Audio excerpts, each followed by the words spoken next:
I stood frozen in my parents' living room as my sister Tara waved government bond certificates with a triumphant smirk. "Found your little savings," she taunted, dangling the papers between her fingers.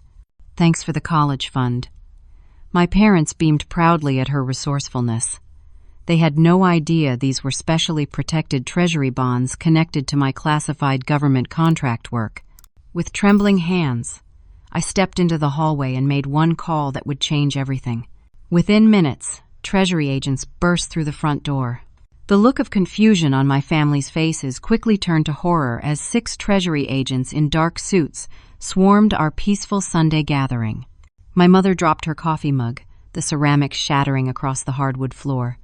My father stood protectively in front of Tara, who still clutched my securities with a now faltering smirk. "What is this, Megan?" my father demanded, his voice a mixture of anger and fear. I couldn't answer. The lead agent, a stern woman named Agent Daniels, stepped forward.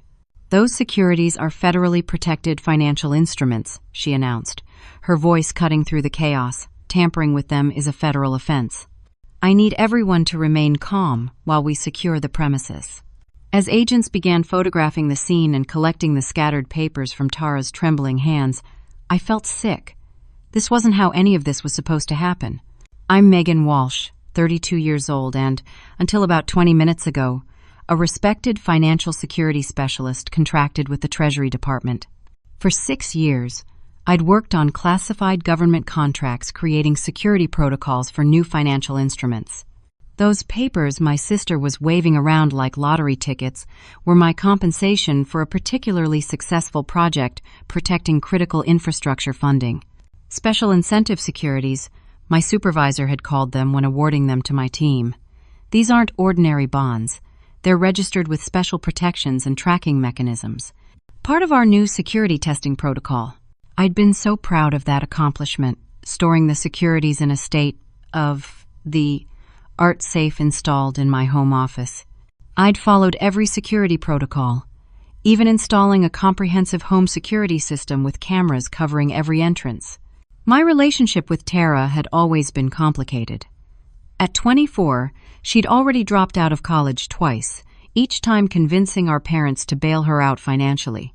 They remortgaged their house for her first attempt, then liquidated their retirement accounts for the second. When that wasn't enough, I'd stepped in, purchasing their retirement home for them after they nearly lost it to foreclosure. I'd been helping them secretly for years, making extra mortgage payments when they fell behind. Through it all, Tara remained the golden child, beautiful, charming, and perpetually in need of rescue. I loved her fiercely despite our differences, always hoping she'd find her path. Agent Daniels pulled me aside as the other agents established a perimeter around my parents' home. "We need to know exactly how this breach occurred, Miss Walsh," she said, her expression grave. "These securities are connected to national financial security protocols. This isn't just theft." I nodded numbly, then remembered the cameras. "I have a home security system. We should check the footage." 3 hours later, in a makeshift command center in my parents' garage, Agent Daniels and I watched the footage in stunned silence. It wasn't a single impulsive act. The videos showed Tara methodically breaking into my house multiple times over 3 months, studying my routine, noting when I accessed the safe, and eventually using sophisticated equipment to crack the combination. "This wasn't opportunistic," Agent Daniels said quietly. "This was calculated, a planned heist." The footage from 2 weeks ago showed Tara finally opening my safe, her face illuminated with triumph as she discovered the securities. She'd taken photos of them first, then carefully replaced them, continuing her research. The actual theft had occurred yesterday, timed perfectly for today's family gathering. My chest tightened with the realization. She wanted to reveal her theft publicly. She wanted me to know she'd beaten me. This wasn't just about money. This was about humiliation. Agent Daniels turned to me, her expression hardening. "Miss Walsh, I need to know exactly who else knew about these securities and where they were stored." As I tried to answer, another agent burst into the garage, his expression urgent. "We've got a problem," he announced. "Preliminary scanning shows these securities have already been flagged in international financial markets." Someone tried to liquidate them through an offshore broker in the Cayman Islands 3 hours ago. The Treasury Department's regional office was a maze of sterile hallways and secured rooms. I sat in interview room 4, clutching a paper cup of lukewarm coffee while trying to process how my life had imploded in less than 24 hours. Agent Daniels returned with a senior Treasury official whose badge identified him as Director Harmon. The gravity in his expression told me everything I needed to know before he spoke. "Miss Walsh, we have a serious situation," he began, placing a folder on the table. "The securities your sister took aren't just valuable bonds. They're part of a new generation of financial instruments with embedded security protocols we're developing for international banking security." "I know that," I said, my voice steadier than I felt. "I helped design the encryption." "Then you understand the severity. This isn't just theft, it's a potential compromise of financial security architecture. We need to contain this immediately." I nodded, exhaustion seeping into every cell of my body. "I need to talk to my sister." Director Harmon started to protest, but Agent Daniels intervened. "Supervised only," she said. "It might help us understand the motivation and any potential co-conspirators." 20 minutes later, Tara was brought into the room. Gone was the triumphant smirk from earlier. Her eyes were red, rimmed, mascara smudged down her cheeks. But as she sat across from me, I noticed something that made my blood run cold. Not fear, but defiance still lingered in her expression. "Tara," I began, keeping my voice level. "Those papers you took aren't ordinary securities. They're linked to classified government contracts. Taking them is a federal crime with serious consequences." She rolled her eyes. "Always so dramatic, Megan. They're just fancy bonds. I found them, and I'm going to use them for something important, not let them collect dust in a safe. They were collecting dust for a reason. They're part of a security system I helped develop. They're traceable and flagged across international financial systems." "Right," she scoffed. "You're just mad I found your little treasure trove while you've been pretending to be just like the rest of us. How much are they worth anyway? $500,000? While you let Mom and Dad struggle?" "I've been helping Mom and Dad for years," I said. "Frustration building. Who do you think covered their mortgage when they spent everything on your second college attempt?" The door opened before she could respond. My parents entered, their faces ashen. Mom rushed to Tara's side while Dad remained standing, arms crossed defensively. "This has gone far enough," my father announced. "Whatever these papers are, they're just that, papers. Tara made a mistake taking them without asking, but this response is outrageous." I stared at him in disbelief. "Dad, this isn't about borrowing a sweater without permission. These are classified financial instruments worth over $500,000, and tampering with them is a federal offense." "Listen to yourself," my mother interjected, her arm protectively around Tara's shoulders. "Your sister needs help with her education, and you're hoarding wealth while threatening her with federal charges? What happened to you, Megan?" The conversation deteriorated from there. My parents, always Tara's staunchest defenders, couldn't or wouldn't understand the severity of the situation. When I tried to explain the potential legal consequences, they accused me of threatening my sister out of selfishness. After they were escorted out, I used the secure line to contact my supervisor at the Treasury Department, Jack Roberts. He needed to know about the security breach immediately.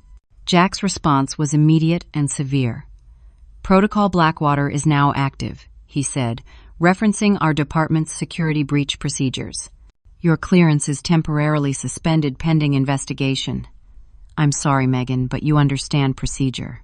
I did understand, but it didn't make it any less devastating. When I emerged from the call, Agent Daniels was waiting with news that made my stomach drop. "We've confirmed your sister attempted to liquidate some of the securities through an offshore broker in the Cayman Islands," she said. The transaction triggered multiple security alerts across international financial networks. "That's impossible," I whispered. "She only took them yesterday. How could she move so quickly?" "That's what concerns us," Director Harmon said, joining us. "The liquidation attempt used sophisticated channels typically associated with professional financial crimes. We're no longer looking at simple theft, Miss Walsh. This has elements of potential espionage and securities fraud across multiple jurisdictions. I sank back into my chair as the implications washed over me.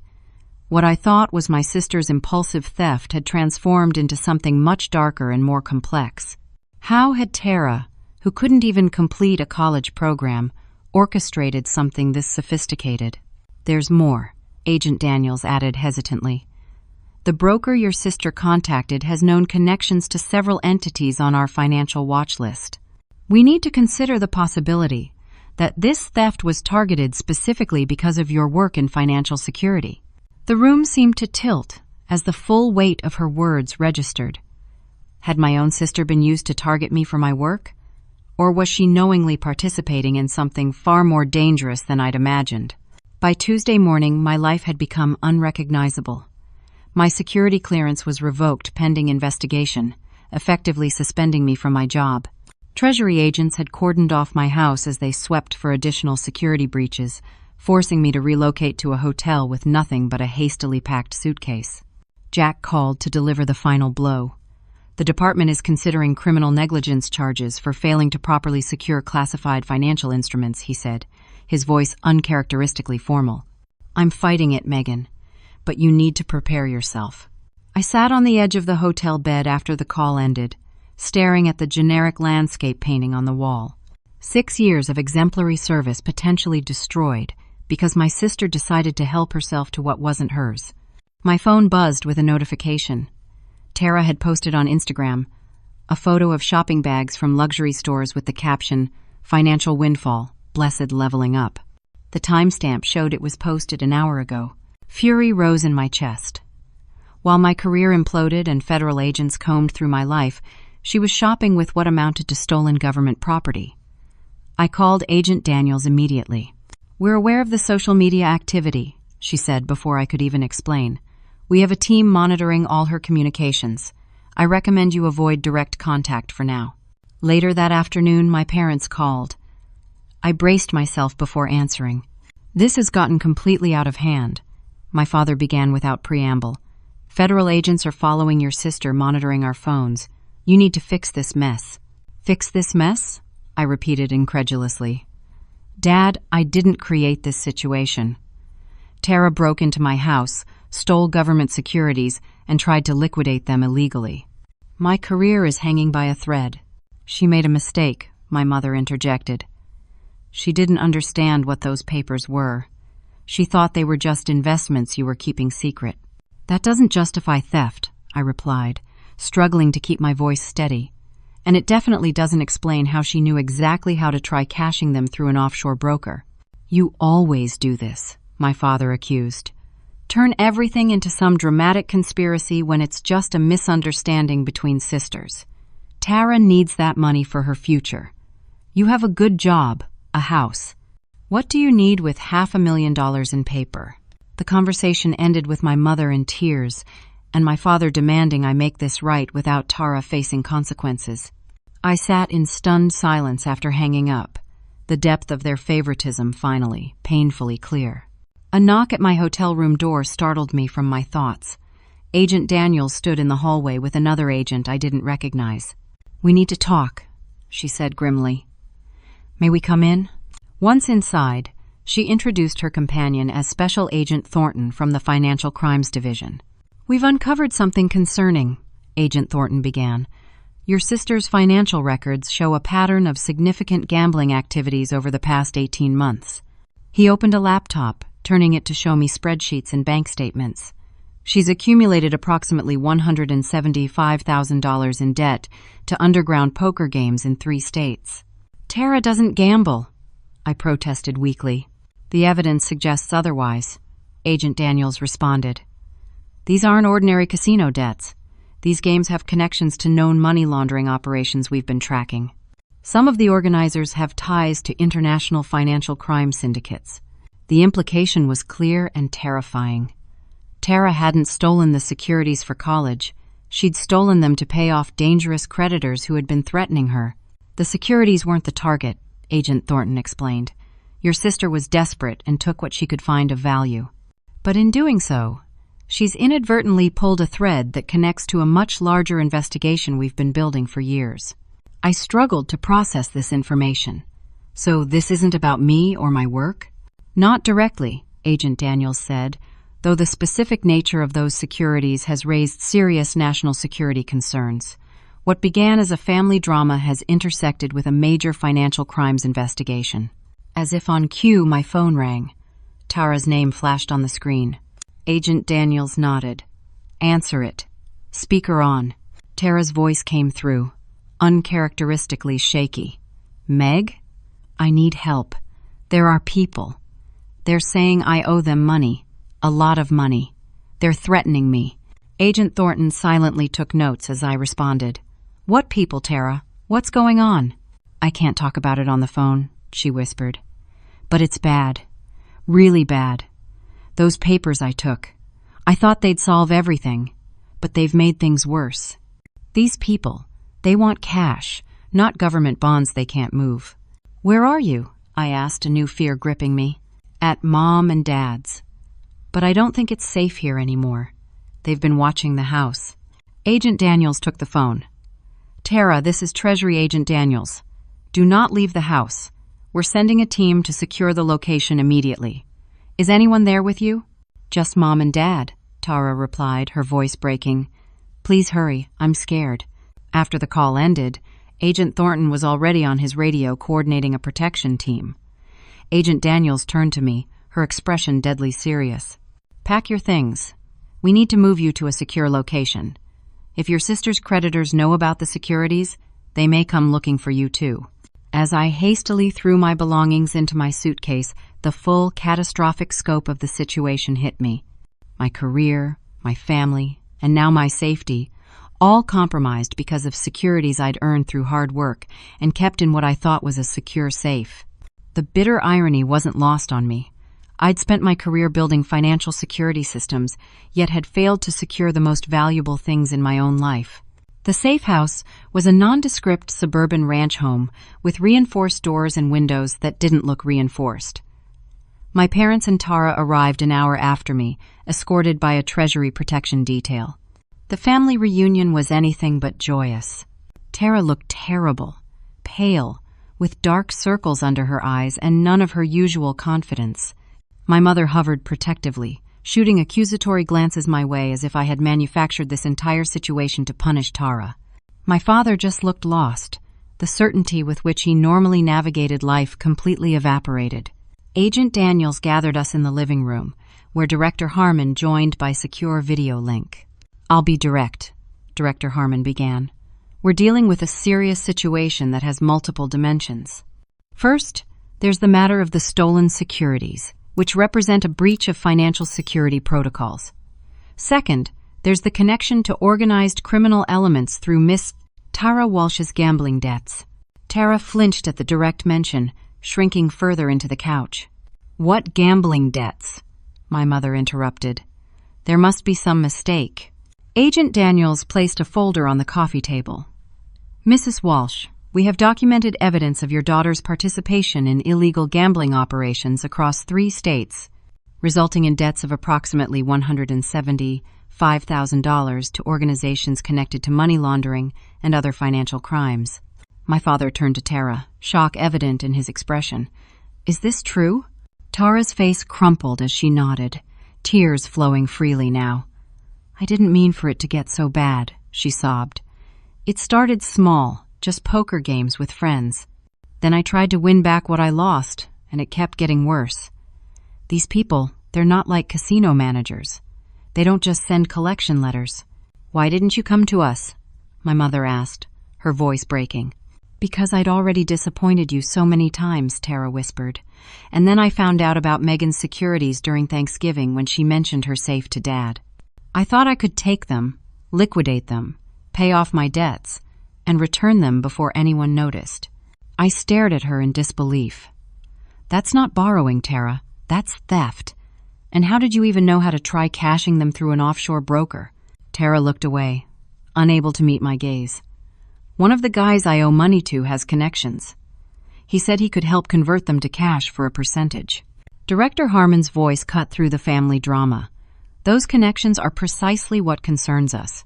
The attempt to liquidate these particular securities has triggered international security protocols. The people your sister is involved with are now on the radar of multiple federal agencies. As if to punctuate his point, Tara's phone buzzed. She jumped, pulling it from her pocket with trembling hands. "They've been texting me," she admitted, showing the screen to Agent Daniels, threatening messages demanding payment. Agent Daniels read the message, her expression darkening. She showed it to another agent who immediately began typing on a laptop. "These threats are from individuals connected to a criminal organization we've been tracking," she confirmed. "They're now aware that federal authorities are involved, which changes the dynamic significantly." My father, who had been unusually quiet, finally spoke up. "What does all this mean for Tara? For all of us?" "It means we're implementing full protective protocols for your family while we address both the security breach and the threats," Director Harmon explained. "Miss Tara Walsh will need to cooperate fully with our investigation into her gambling connections. Meanwhile, we're working to track and recover the missing securities." My mother, finally seeming to grasp the severity of the situation, turned to me with tears in her eyes. "Megan, I'm so sorry. I had no idea it was this serious." I wanted to accept her apology, to offer comfort, but something still didn't add up. "How exactly did you break into my safe, Tara?" "That system requires specialized knowledge to crack." Tara glanced nervously at our father, who suddenly became intensely interested in the carpet pattern. "Dad?" I prompted, horribly suspicion forming. After a long, tense silence, my father sighed heavily. "I helped her," he admitted quietly. "Not with taking the securities," he added hastily. "I didn't know that's what she was after. She said she needed to retrieve some personal documents she'd asked you to store." "And you believed that?" I asked incredulously. "She's my daughter," he said defensively. "And you're always so secretive about your government work. I thought you were just being controlling, hoarding paper wealth while your sister struggled. So you taught her how to break into my safe? Used your locksmith skills to help her commit a federal crime?" He flinched at the word crime, but nodded reluctantly. "I showed her some techniques, yes. From my old locksmith business. I didn't think it was a big deal." Agent Daniels, who had been listening intently, interjected. "Mr. Walsh, you do understand that makes you legally complicit in the theft of federally protected securities." The color drained from my father's face as the full legal implications of his actions finally registered. My mother gasped, one hand flying to her mouth. "I was just trying to help my daughter," he said weakly. "Which daughter?" I asked, the hurt and betrayal I'd been suppressing finally breaking through. "Because from where I'm sitting, you helped one daughter steal from the other, then blamed the victim when she reported the crime." The room fell silent except for Tara's quiet sobs. For the first time in our family dynamic, I wasn't the one being made to feel guilty or difficult. The truth of their favoritism lay exposed like a raw nerve. Agent Daniels' phone rang, breaking the tense silence. She stepped away to take the call, returning moments later with a grave expression. "We've confirmed the threats against Miss Tara Walsh are credible," she announced. "Intelligence suggests these individuals may attempt to make contact within the next 48 hours. We're implementing heightened security protocols immediately." As agents moved through the house, securing perimeters and checking surveillance, I found myself in the strange position of feeling both vindicated and terrified. The gravity of our situation had finally penetrated my parents' protective bubble around Tara, but at what cost? We were all now potential targets of dangerous criminals. My career was in jeopardy, and the family bonds I'd thought unbreakable despite our differences were severely damaged. I watched my sister huddled with my parents on the couch. Their protective circle finally extended to include me as the outside threat grew larger than family politics. Despite everything, I still loved them. And despite everything, I knew I would do whatever necessary to protect them, even from the consequences of their own actions. Dawn broke over the safe house after a sleepless night. I sat at the kitchen table with a cup of cooling coffee, reviewing files Agent Daniels had reluctantly shared with me. Despite my suspended status, my expertise in financial security protocols made me valuable to their investigation. These transaction attempts are sophisticated, I noted, pointing to the digital forensics report. Too sophisticated for someone without specialized knowledge of international banking systems. Agent Daniels nodded. That's what concerns us. Your sister's gambling connections shouldn't have this level of financial expertise. I pushed aside personal feelings to focus on the facts.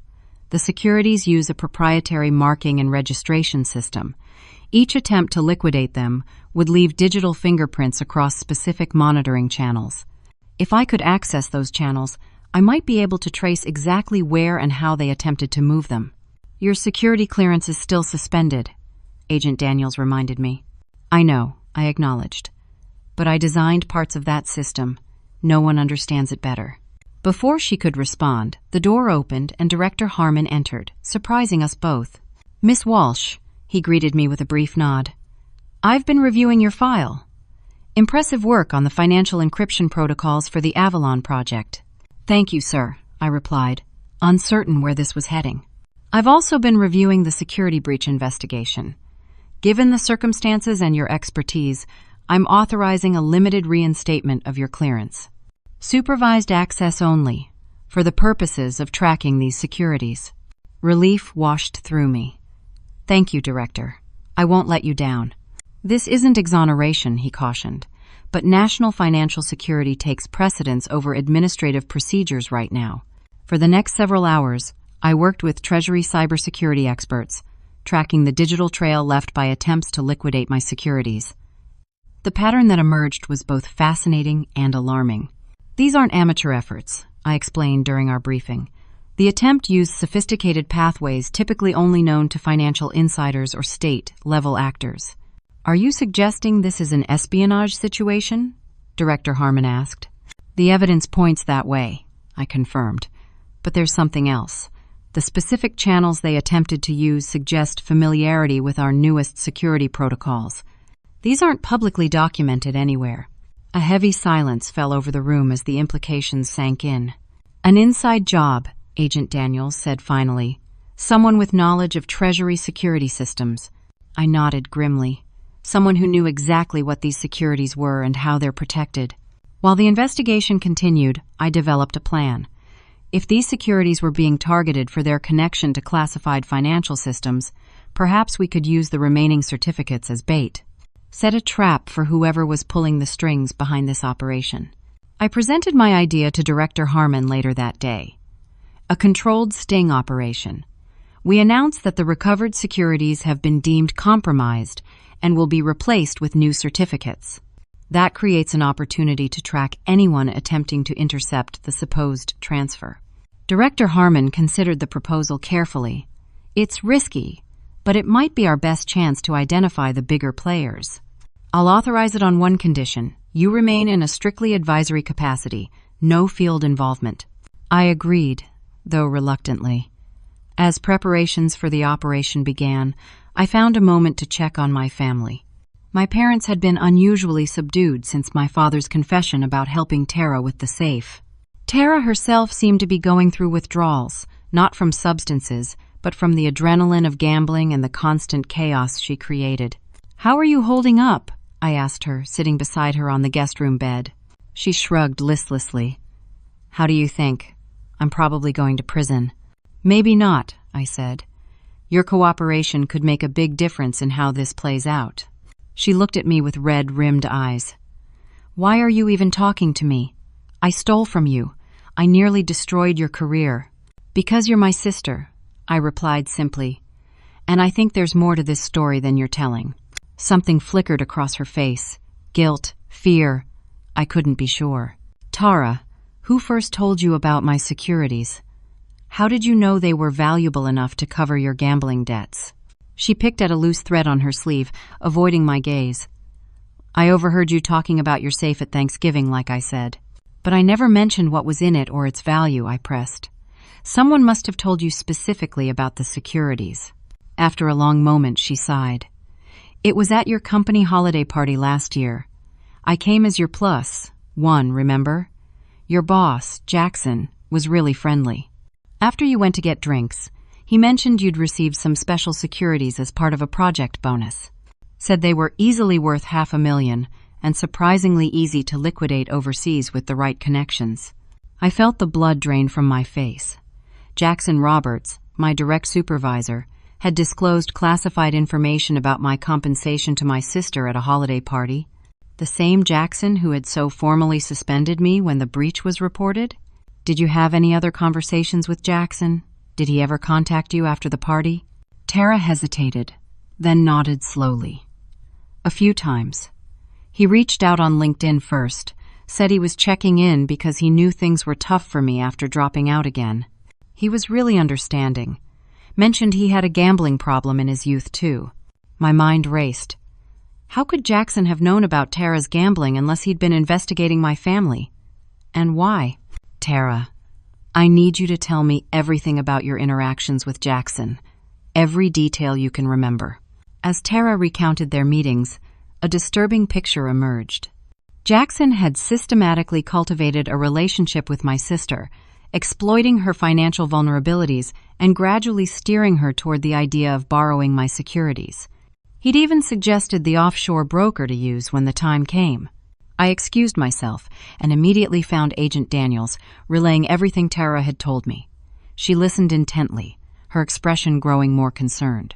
"We need to check security footage from your office building," she said. "If Roberts was meeting your sister secretly, we might find evidence." Within hours, the investigation took a dramatic turn. Security footage from my office building showed Jackson meeting Tara multiple times in the lobby or nearby coffee shop over the past 6 months. More damning, specialized Treasury surveillance had captured him making calls to numbers associated with the same offshore entities that had attempted to liquidate the stolen securities. Director Harmon called an emergency briefing. "This changes everything. Roberts has Level 7 clearance with access to the entire financial security architecture your team developed. If he's compromised, we're looking at a potential national security breach far beyond stolen securities." The operation plan quickly shifted focus. Now, instead of just recovering the securities and neutralizing Tara's gambling creditors, we needed to identify who Jackson was working for and what information he might have compromised. I found myself in the strange position of helping protect the system from my own supervisor, the man who had recruited me, mentored me, and then apparently set up my sister to steal from me as part of some larger scheme. "Why me?" I asked during a strategy session. "Of all the team members with access to these securities, why target mine specifically?" "Your security protocols," Agent Thornton suggested. "You're known for being methodical and following every procedure. Perhaps they assumed your securities would be the most authentic, the least likely to trigger alarms when moved. Or perhaps," Director Harmon added grimly, "you were always the target for reasons we don't yet understand." As the operation planning continued, I couldn't shake the feeling that I was still missing a crucial piece of the puzzle. Whatever Jackson's endgame, it seemed increasingly likely that my sister had been a pawn in a much larger and more dangerous game, one that had now drawn in my entire family. The Treasury Department's operation was set for Friday night. Despite strict instructions to remain at the safe house, I had convinced Director Harmon that my presence was necessary. "If Jackson is involved, seeing me might draw him out," I argued. "He'll want to know how much I've figured out." Reluctantly, he agreed, though with strict parameters for my involvement. I would remain in the surveillance van with Agent Daniels, monitoring communications but well away from any direct confrontation. The plan was elegantly simple. Leak information about a transfer of replacement securities to draw out both the gambling syndicate members threatening Tara and, hopefully, whoever Jackson was working with. The handoff would take place at an upscale hotel downtown, with Treasury agents positioned throughout the building. As evening approached, I sat in the surveillance van, tension building with each passing minute. The hotel's security feeds displayed on multiple screens, showing agents disguised as staff and guests strategically positioned throughout the building. "Target vehicle approaching," came the alert through our comm system. Black Audi, 2 occupants, matching description of primary gambling syndicate representatives. I watched as 2 men in expensive suits entered the hotel lobby, moving with the confident ease of people accustomed to wealth and power. Not the stereotypical loan sharks I had imagined threatening my sister, but something potentially more dangerous, the legitimate face of illegitimate operations. Second target approaching, another agent reported. Silver Mercedes, single occupant. My breath caught as the camera showed Jackson emerging from the car, adjusting his tie before heading into the hotel. He looked completely normal, the same supervisor who had congratulated me on promotions and sent thoughtful cards when my grandfather died. Nothing in his demeanor suggested a man engaged in espionage and financial crimes. "He's here," I whispered, more to myself than to Agent Daniels. "Remember the plan," she cautioned. "Our primary objective is identification and surveillance. We need to know who he's working with before we move in." Jackson took a seat in the hotel bar, positioning himself with a clear view of the lobby where the supposed handoff would occur.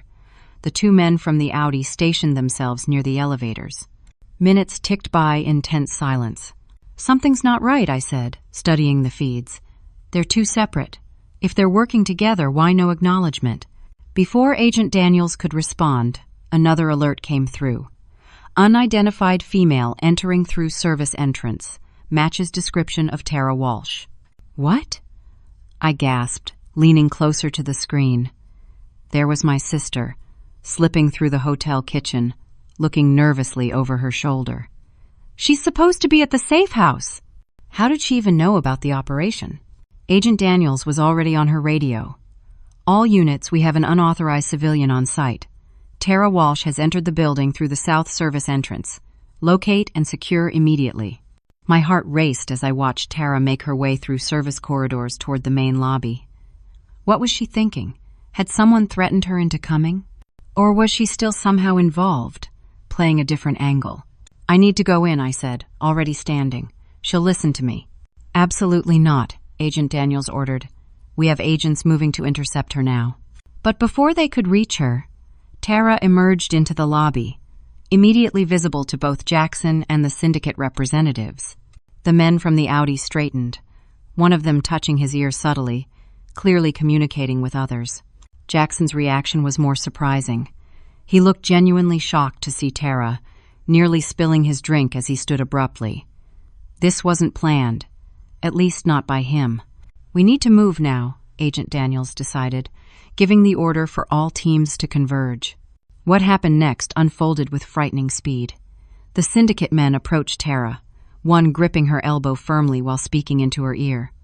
Jackson moved toward them, his hand reaching inside his jacket. Agents began converging from all directions, but not fast enough. I couldn't hear the exchange, but I saw Tara's face transform from fear to defiance. She wrenched away from the man holding her and shouted something that made the entire lobby freeze momentarily. "I'm going in," I announced, not waiting for permission. "Megan, don't!" Agent Daniels called after me, but I was already out of the van, running toward the hotel entrance. I entered the lobby just as chaos erupted. Jackson had pulled a gun, agents were drawing weapons, and civilians were screaming and diving for cover. Through the mayhem, I saw Tara backed against a column, the syndicate men using her as a shield as they attempted to retreat toward a side exit. "Federal agents! Drop your weapons!" came the shouts from multiple directions. Jackson, instead of surrendering, fired a shot toward the ceiling, causing more panic.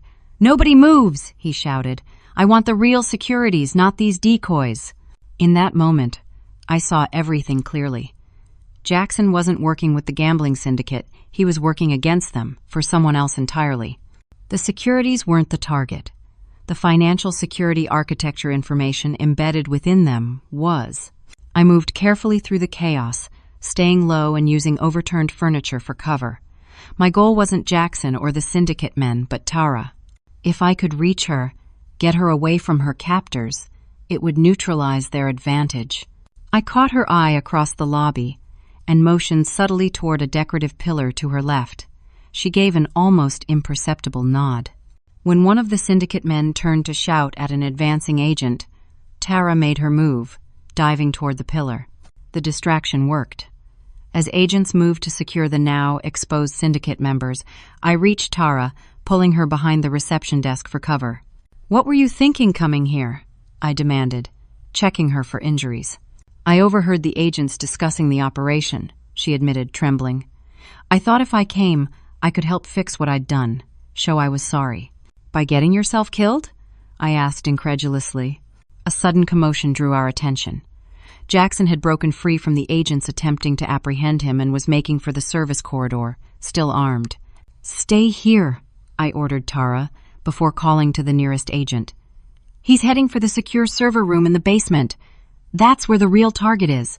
I don't know what possessed me to follow, armed only with my knowledge and righteous anger, but I found myself pursuing Jackson down service stairs, staying just far enough behind to avoid being seen. Agents followed, but they didn't know the hotel layout like I did, having studied it extensively during operation planning. Jackson reached the hotel's secure server room, which had been set up as a command center for the financial systems being used to trace any attempted transactions. He disabled the guard with quick efficiency that spoke of professional training, then used an electronic device to bypass the security lock. I waited until he was inside before approaching carefully. Through the partially open door, I could hear him speaking urgently in a language I recognized as Mandarin Chinese. My 2 semesters in college weren't enough to understand everything, but I caught references to financial architecture and security protocols. It confirmed my worst fears. Jackson wasn't just a criminal. He was working with foreign agents interested in the classified financial systems I helped protect. What had seemed like simple theft was actually a sophisticated espionage attempt to gain access to government financial security protocols through the specialized securities in my safe. I heard footsteps of approaching agents and knew I had seconds to act. Without thinking through the consequences, I pushed the door open. "It's over, Jackson," I said, fighting to keep my voice steady. He spun around, gun raised, surprise flickering across his face. "Megan, you should have stayed in the van." "Why me?" I asked, playing for time as agents drew closer. "Why target my securities specifically?" A cold smile spread across his face. "Because you're the best, Megan. Your work on the embedded security markers was groundbreaking. The perfect backdoor into the entire system, if extracted properly. And my sister? She was just collateral damage?" "A convenient tool," he replied with a shrug. "Her gambling debts made her vulnerable. Desperate people are so easy to manipulate." Anger flared hot in my chest. "She's not a tool. She's my sister." "Sentiment," he scoffed. "That's always been your weakness. Too attached to people who don't deserve your loyalty." His phone buzzed.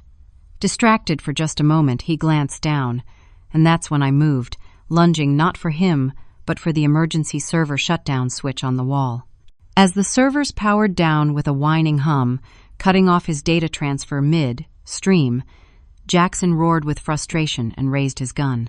The door burst open as Treasury agents swarmed in, weapons drawn. "Drop the weapon! On the ground now!" For a terrifying moment, I thought he might shoot anyway, might decide to take me with him rather than face failure. But survival instinct won out. He slowly placed his gun on the floor and raised his hands. As agents secured him, I sank to the floor, adrenaline draining away and leaving me shaking. Through the open door, I saw Tara being escorted down the hallway by Agent Daniels. Our eyes met, and for the first time in years, I saw something new in my sister's gaze, not resentment or competition, but gratitude and something that looked remarkably like respect. The operation had succeeded, though not in the way anyone had anticipated. We had uncovered not just a gambling syndicate threatening my sister, but a sophisticated espionage attempt targeting critical financial security infrastructure. And somehow, against all odds, both Tara and I had survived to tell the tale. 3 months after the hotel confrontation, I sat in Director Harmon's office, reviewing the final report on Operation Secure Shield, the code name retroactively assigned to our impromptu counter-espionage effort. "The Attorney General is very pleased with the outcome," Director Harmon noted, closing the file with an air of satisfaction. 5 arrests from the gambling syndicate, 3 foreign intelligence operatives identified, and Jackson facing 22 federal charges including espionage and conspiracy. "And my sister?" I asked, the question that had dominated my thoughts throughout the investigation and subsequent legal proceedings. As agreed, Miss Tara Walsh's cooperation has been noted by the prosecutors. She'll face charges for theft of federal property and attempted wire fraud, but with a recommendation for a suspended sentence and probation, contingent on completion of a gambling addiction treatment program and continued cooperation. Relief washed through me. Tara would face consequences, as she should, but not the devastating multi-year prison sentence initially threatened. And my parents? Director Harmon's expression softened slightly. Your father's assistance in the safe breach was deemed peripheral. He'll receive probation and community service, primarily due to your advocacy on his behalf. I nodded, grateful that my family wouldn't be completely torn apart by this ordeal, despite the deep wounds still healing between us. As for you, Miss Walsh, he continued, his tone shifting to something more formal, I've received approval for your full reinstatement, effective immediately. Additionally, given your exemplary performance during the operation, the security team has recommended your promotion to Deputy Director of Financial Security Protocols. I stared at him, momentarily speechless. Sir, thank you. I don't know what to say. Say you'll accept, he replied with a rare smile. We need people with your expertise, and frankly, your moral compass. Not everyone would have fought so hard to protect family members who betrayed them. Later that afternoon, I visited Tara at the residential treatment facility where she'd been staying since her arraignment. The changes in her were subtle but significant, clearer eyes, steadier hands, and a quieter demeanor that suggested internal reflection rather than her usual performative charm. We sat in the facility's garden, spring flowers beginning to bloom around us, a fitting metaphor for the new beginnings we were both navigating. I got my final sentencing details today, she said after we'd exchanged the usual pleasantries. 3 years probation, mandatory completion of this program, 200 hours of community service, and I have to pay restitution for the securities that couldn't be recovered. That's going to take a while, I observed, thinking of the 6 certificates that had been liquidated before the operation shut everything down. About 20 years at my current income, she agreed with a rueful smile. But it's fair. More than fair, considering what could have happened. We sat in silence for a moment, the weight of the past few months settling between us. Why did you do it, Tara?